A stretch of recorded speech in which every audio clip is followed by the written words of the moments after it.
Hello दोस्तों, कैसे हैं आप सभी लोग? स्वागत है, वेलकम है आप सबका हमारे यूट्यूब चैनल में। पेंशनर्स कर्मचारियों फैमिली पेंशनर्स के लिए मैं 2 बड़ी खुशखबरी लेकर आया हूँ। जी हाँ दोस्तों, पहली जो बड़ी खुशखबरी है सभी पेंशनर्स और कर्मचारियों के 18 माह के एरियर्स को लेकर के निकल कर आ रही है। जी हाँ दोस्तों, एक बड़े न्यूज़पेपर का अभी मैं आपको सारी इन्फॉर्मेशन देने वाला हूँ। अमर उजाला की तरफ से एक बहुत इंपॉर्टेंट खबर निकल कर आ रही है जिसमें बजट सेशन में केंद्र सरकार लौटाएगी डीए और डीआर का बकाया। 34,402 करोड़ रुपए मिलेंगे। कैसे मिलेगा 18 माह का एरियर्स, इस पर हम बात करेंगे। साथ ही साथ उसकी आपको न्यूज़ क्लिप भी दिखाई जाएगी अमर उजाला न्यूज़पेपर्स की। साथ ही साथ दूसरी जो बड़ी खबर होगी वो होगी आपके 18 माह के डी एरियर्स के बाद में आपके 8th सीपीसी को लेकर के, उसपे फिटमेंट फैक्टर को लेकर के एक बड़ी खबर यहाँ पर मैं आपको देने वाला हूँ। तो दोनों खबरें आपके लिए बहुत ही ज़्यादा इंपॉर्टेंट होने वाली हैं, इसलिए इस वीडियो को पूरा लास्ट तक देखिएगा। और अगर चैनल पर पहली बार आए तो चैनल को फ्री में सब्सक्राइब जरूर करेगा। सब्सक्राइब के ब्लैक बटन को प्रेस करके साथ ही साथ आप हमारे वीडियोस की लेटेस्ट इन्फॉर्मेशन के लिए बेल आइकन को यानी घंटे के निशान को प्रेस करना बिल्कुल मत भूलिएगा। तभी आपके पास हमारी वीडियोस की लेटेस्ट इन्फॉर्मेशन आ पाएगी और आप हमारे वीडियोस को इसी तरीके से आगे भी वॉच कर पाएंगे। इसके अलावा हमारे चैनल पर बहुत सारे पेंशनर्स ऐसे हैं जो हमसे डायरेक्टली जुड़ना चाहते हैं या हमसे हमारे प्राइम मेंबरशिप लेना चाहते हैं, तो उनको बहुत सारे पेंशनर्स पूछ रहे थे कैसे लेनी है। तो मैं आपको बता दूं, आपको अगर कोई प्रॉब्लम है, कोई समस्या है या फिर हमसे आप डायरेक्टली जुड़ना चाहते हैं तो आपको सब्सक्राइब के राइट साइड में एक ज्वाइन बटन है, पहले सब्सक्राइब करना है। सब्सक्राइब करने के बाद ज्वाइन बटन पर क्लिक करिए। क्लिक करने के बाद वहां से 29 रुपए का पेमेंट कीजिए। आप पेमेंट करने के बाद 1 मंथ के लिए आप हमारे प्राइम सब्सक्राइबर बन जाएंगे और आपकी जो भी समस्या है या कोई भी बात करनी है विद इन 15 मिनट के अंदर उसको सॉल्व कर दिया जाएगा। तो पहली बड़ी खबर की तरफ लेकर चलते हैं जो कि निकल कर आ रही है, आप सामने स्क्रीन पर भी देख पा रहे हैं अमर उजाला की तरफ से, जिसमें बोला गया है कि डीए से बड़ी इन्फॉर्मेशन निकल कर आ रही है कि बजट में केंद्र सरकार लौटाएगी डी और डीआर का बकाया।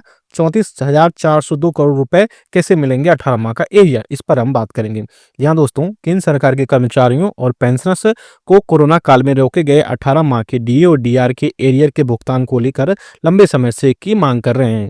केंद्र सरकार ने संसद में यह बात मानी थी कि डीए के बकाया राशि जारी करने के लिए कई सारे कर्मचारी संगठनों और इंडिविजुअल कर्मचारियों और पेंशनर्स की तरफ से उनको कई बार आवेदन मिले हैं। इसके बाद में केंद्र सरकार ने जेसीएम स्टाफ साइड से लेकर विभिन्न कर्मचारी संगठन, फेडरेशंस, एसोसिएशंस के डीए और डीआर के बकाया 34,402 करोड़ रुपए लौटाने का आग्रह कर चुके हैं। वित्त मंत्रालय में कई ऐसे संगठनों ने अपना प्रतिवेदन दिया है जिससे संसद में सवाल पूछा गया था, मगर अभी तक सरकार ने कोई इसमें आश्वासन नहीं दिया था।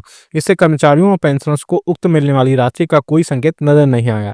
अब बजट में कर्मचारियों को यह उम्मीद फिर से नजर आ रही है कि सरकार पूरी ना सही उसका कुछ हिस्सा ही सरकार उसको जारी कर सकती है। दरअसल यह राशि कोरोना काल के दौरान रोके गए 18 माह के डीए और डीआर के एरियर्स का हिस्सा है।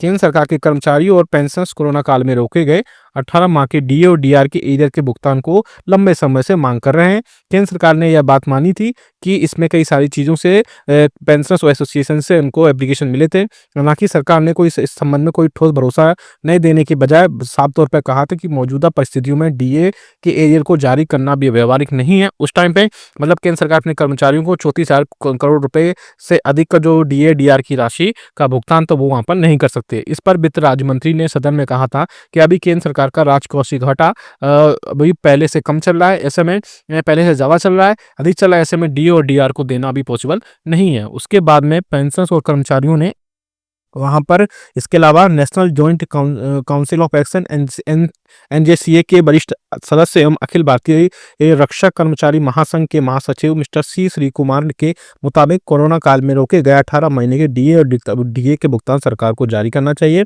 कैबिनेट सचिव को स्टाफ साइड की तरफ से भी राष्ट्रीय परिषद जेसीएम द्वारा 18 माह के डीए एरियर के भुगतान को लेकर भी पहले ही एक लेटर लिखा जा चुका है। इस बाबत वित्त मंत्रालय को भी प्रतिवेदन किया गया था।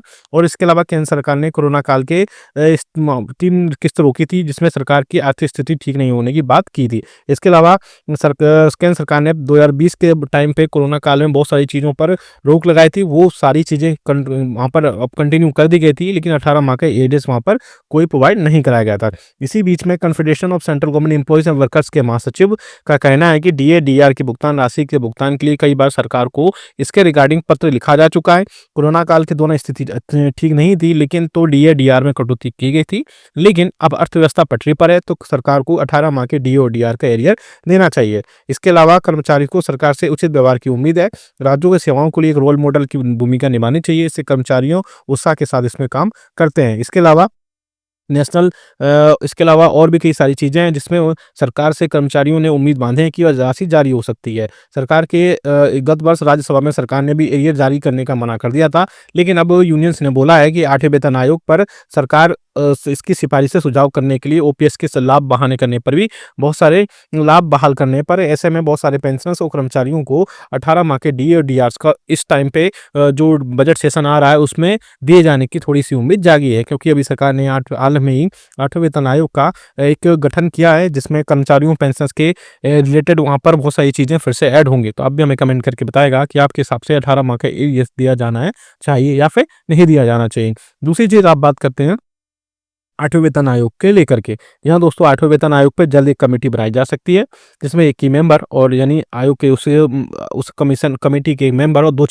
एक चेयरमैन और 2 मेंबर हो सकते हैं, जिसमें कर्मचारियों और पेंशनर्स के जल्द से जल्द एक रिपोर्ट सरकार को सौंप सकती है। हालांकि डीओपीटी की तरफ से एक ऑफिशियल लेटर भी जारी किया गया था स्टाफ साइट के सचिव मिस्टर शिवगोपाल मिश्रा को, जिसमें उन्होंने बोला था कि वो जल्द से जल्द 8वें वेतन आयोग के से रिलेटेड जो भी उनके सजेशंस हैं या जो भी सजेशंस हैं उनको गवर्नमेंट की यूनियन की तरफ से कर्मचारियों की तरफ से जो देने हैं वो उनको जल्द से जल्द प्रोवाइड कराए। अब देखना इंपॉर्टेंट होगा कि यूनियन की तरफ से क्या क्या चीज़ें वहाँ पर जारी की जाती हैं और कौन कौन से सजेशंस कर्मचारियों के वेलफेयर से रिलेटेड वहाँ पर जारी किए जाते हैं, जिसमें सबसे इंपॉर्टेंट फिटमेंट फैक्टर होगा। और क्या देखना है वहाँ पर काफ़ी इंपॉर्टेंट होगा कि क्या डीए को बेसिक में मर्ज किया जाता है या डीए को फिर से जीरो करके जैसे प्रीवियस तरह पर उसमें बढ़ोतरी की जाती है। तो लेकिन आगे आने वाले दिनों में ये सारी चीज़ें क्लियर हो पाएंगी, लेकिन इसके लिए पेंशन कर्मचारियों को फिटमेंट फैक्टर सबसे इंपॉर्टेंट रोल प्ले करेगा। लेकिन मीडिया में जो बहुत सारे लोग बोल रहे हैं कि फिटमेंट फैक्टर 2 रहेगा, 2.68 रहेगा, 2.57 रहेगा, लेकिन अभी फिटमेंट फैक्टर को लेकर के जो सारी चीज़ें आ रही हैं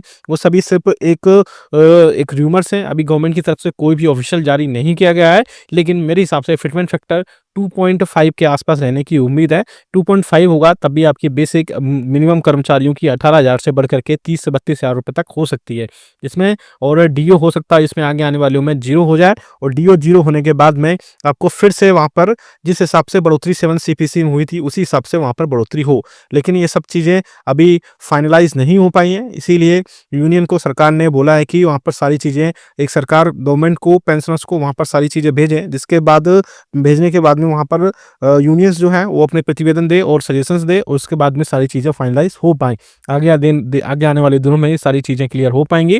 और आपको इसके अलावा बता दूँ कि वो यूनिफाइड पेंशन स्कीम का गजट नोटिफिकेशन भी सरकार की तरफ से जारी कर दिया गया है। उससे रिलेटेड भी हमें डिटेल वीडियो लेकर आएंगे, वो भी वीडियो बहुत इंपॉर्टेंट होगा। उसमें क्या प्रोस और कौन से वो सारी चीज़ें वहाँ पर आपको बताएंगे। वीडियो अच्छा लगा तो लाइक करेगा, शेयर सभी के साथ करेगा। ऐसी न्यूज़ इन्फॉर्मेशन अपडेट्स के लिए